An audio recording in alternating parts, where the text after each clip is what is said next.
ఎందుకంటే ఇప్పుడు రాజశేఖర్ రెడ్డి తను పాదయాత్ర ముగిసిన తర్వాతన ఒక ఫీజు రియంబర్స్మెంట్ ఆరోగ్యశ్రీ లాంటి ఆలోచనల గురించి మాట్లాడారు.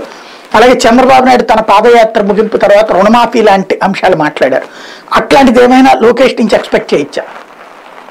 ఇక్కడ ఒక అంశం అండి, 2004 ముందు రాజశేఖర రెడ్డి చేసిన ప్రజలతో మమేకం అయ్యాడు. ఆ విధంగా ఇంపాక్ట్ అనేటువంటిది పాదయాత్ర ద్వారా కాంగ్రెస్ పార్టీకి పునరుజ్జీవం వచ్చింది.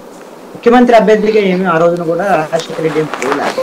కాంగ్రెస్ పార్టీ పిసిసి ప్రెసిడెంట్ గానే చేశాడు.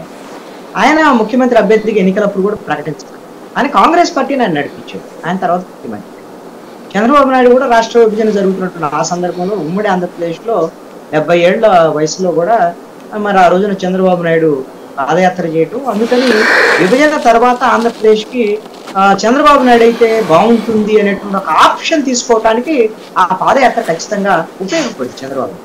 అదేవిధంగా 2014 ఎన్నికల్లో తన తండ్రి చనిపోయినటువంటి సంబంధించిన ఆ సింపతి, ఆ వ్యవహారం వాటితో గెలవాలనుకున్నటువంటి జగన్మోహన్ రెడ్డి దాంతో ఇది కాకుండా తానే ప్రూవ్ చేసుకోవాలి, తానే జనంలోకి వెళ్ళాలి, తను ఒక నాయకుడిగా ఎస్టాబ్లిష్ అవ్వాలి అనేటువంటి ఒక ప్రయత్నం ఆ రోజున జగన్మోహన్ రెడ్డి 2019 ఎన్నికలకు ముందు పాదయాత్ర.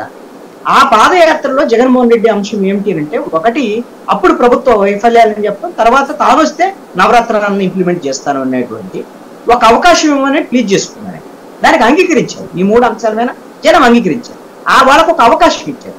నేనేమంటానంటే, ఈ విధమైనటువంటి పాదయాత్ర ద్వారాగా 3132 కిలోమీటర్లు నడిచినా సరే నారా లోకేష్ ఏ విధమైనటువంటి ఇంపాక్ట్ అనేటువంటిది ఈ పాదయాత్ర ద్వారాగా రేపు తెలుగుదేశం పార్టీని ఈ పాదయాత్ర అధికారంలో తీసుకొచ్చేటువంటి ప్రధానమైనటువంటి అంశంగా ఉంటుందా అంటే లేదు.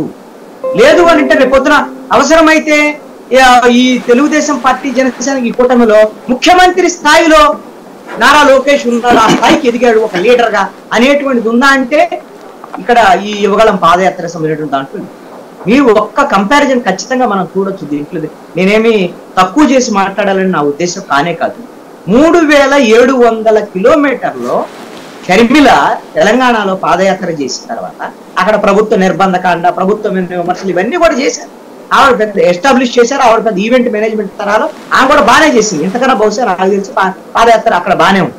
కానీ కనీసం ఆవిడ ఎమ్మెల్యేగా కూడా పోటీ చేయాలి. ఆ ముఖ్యమంత్రి సంగతి తర్వాత రాజేంద్ర రాజ్యం సంగతి ఇచ్చేట తర్వాత వాళ్ళ పార్టీ తరఫున ఒక ఎమ్మెల్యేగా పోటీ చేయించలేకపోయింది. అలాంటి పరిస్థితి పాదయాత్ర మరి అంటే ఆ విధంగా ప్రజల్లో మమేకం కాకుండా, ప్రజల్లో ఇంపాక్ట్ కలిగించకుండా ఇది దానివల్ల పాదయాత్ర వల్ల అదనంగా వచ్చే ఉపయోగం లేదు అని నేను అంటాను.